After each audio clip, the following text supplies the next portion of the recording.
How do biases affect my life? State Standard HS1.T.R2.B identify cultural perspectives, personal aesthetics, preferences, and beliefs that may influence the evaluation of a theatrical work. Unconscious biases only grow stronger the longer they remain undiscovered. The snake only gets bigger and harder to catch the longer he is loose in your house. Unconscious biases limit the ways we're able to interact with the world.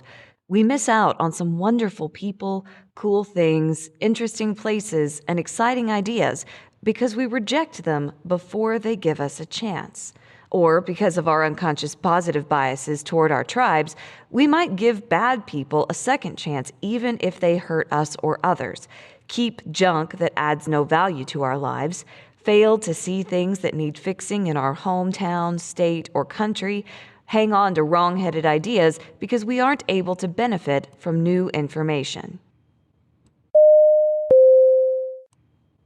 There are 7 different kinds of bias that we are going to discuss. Today, we're just going to learn what they are. In the next lesson, we'll go over how each different kind of bias specifically impacts our reactions to art. Let's dive in. First is anchoring bias.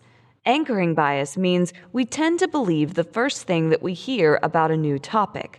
For example, if your history book tells you that George Washington never owned slaves, and a week later, another teacher tells you that, yes, George Washington did own slaves, you're more likely to believe that history book even though that information is incorrect.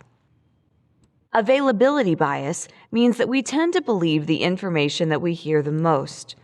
If you've ever heard that Albert Einstein failed his high school math classes, I'm sorry to tell you, it's just not true. It's a lie someone made up to get retweets on a meme. But because we see it everywhere, we tend to forget that it's not true. That's availability bias. Because that information is out there and so common, we tend to believe it. Bandwagon bias is when we assume that a thought is correct because many people think it. Let's say you're in a meeting at work. One of your coworkers suggests that the office be a pants-optional space. If everyone in the meeting seems to agree with that idea, you're more likely to go along with it, even if you're uncomfortable at first, so that you don't have to go against the crowd. Confirmation bias means we tend to believe information that supports our existing beliefs. If, for example, you believe vaccines are bad for your children, you're more likely to read articles with titles that support your belief. You're going to seek out information that makes you feel good about the position that you already hold. Ostrich bias is the opposite of confirmation bias. Ostrich bias means that we tend to ignore information that contradicts our existing beliefs.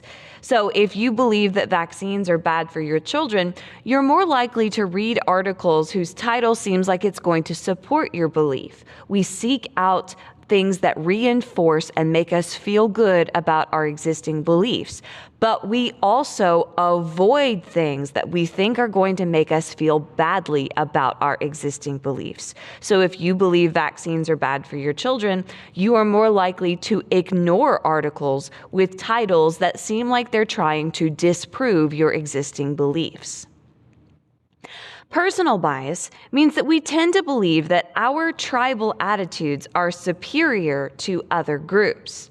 I, for example, belong to the culture of the Southern United States. I do not think sugar belongs in cornbread. There are people who will disagree with me, but because that's the culture I was raised in, I think that I am right and everybody else is wrong. Survivorship bias means that we tend to believe older ideas or older ways of doing things are automatically right, good, or better than the way we do them today. You see this all the time with your grandparents' generation. They think the way the world was when they were kids was way better than the way the world is now, whether or not that's demonstrably true. You are more likely to continue to behave a certain way if that's the way it's always been done. For example, you are more likely to spank your children if you were spanked yourself and you believed that you turned out fine. That's survivorship bias. Whether or not the information available supports your decision or not, because that's the way it's always been done, that's the way you believe is correct.